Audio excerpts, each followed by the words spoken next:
प्रभु यीशु मसीह के मधुर नाम से मैं आप सबों को स्वागत करता हूं। आज के मनन के लिए हम देखेंगे मत्ती उसका चैप्टर 26 और वर्स 41। जागते रहो और प्रार्थना करते रहो कि तुम परीक्षा में ना पड़ो। आत्मा तो तैयार है परंतु शरीर दुर्बल है। यहाँ पर प्रार्थना की बात आती है जब प्रभु चेलों को ये बात बता रहे हैं कि प्रार्थना बहुत जरूरी रहता है हमारे जीवन में। जब हम एक दौड़ में हैं, एक दौड़ में हैं, तो प्रार्थना ये बहुत जरूरी रहता है।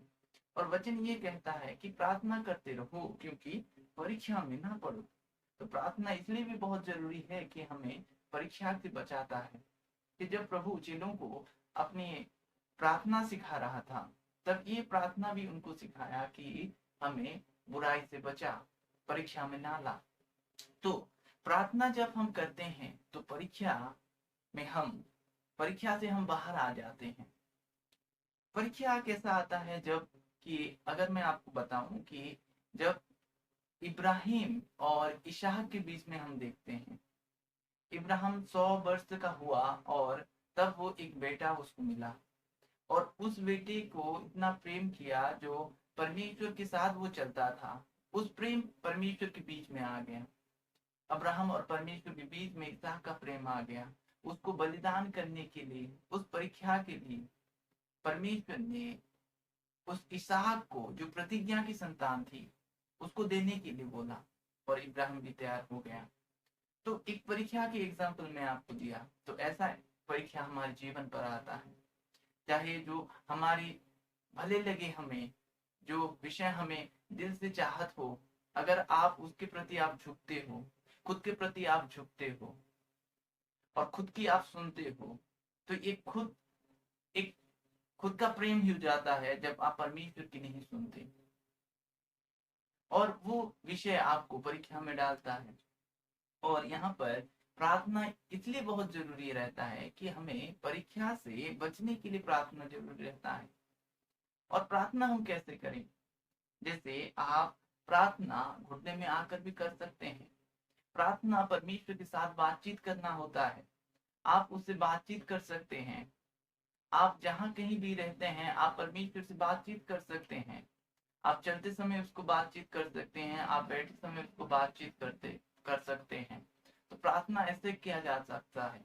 और मतलब आप घुटने टेक कर उसको, हम परमेश्वर को ऑनर करते हैं और ये भी प्रार्थना हम किए करते हैं। और शरीर दुर्बल है लेकिन आत्मा तैयार है।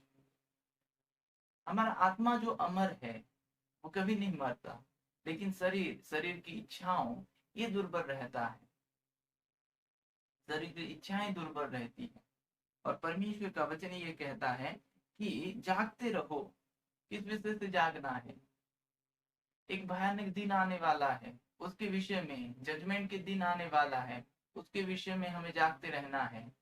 और प्रार्थना करते रहो कि तुम परीक्षा में ना पड़ो, कि उस भयानक दिन के लिए हम परीक्षा में ना पड़े। उस भयानक के दिन के लिए हम परीक्षा में ना पड़े, इसलिए हमें प्रार्थना करना है, प्रभु से बातचीत करना है। प्रभु से हर विषय के लिए हमें उसके मदद के लिए हमें बोलना है कि मुझे तू तू अगवा कर, मुझे तू अगुवाई में चला, तेरी अगुवाई पर चला, मुझे संभाल।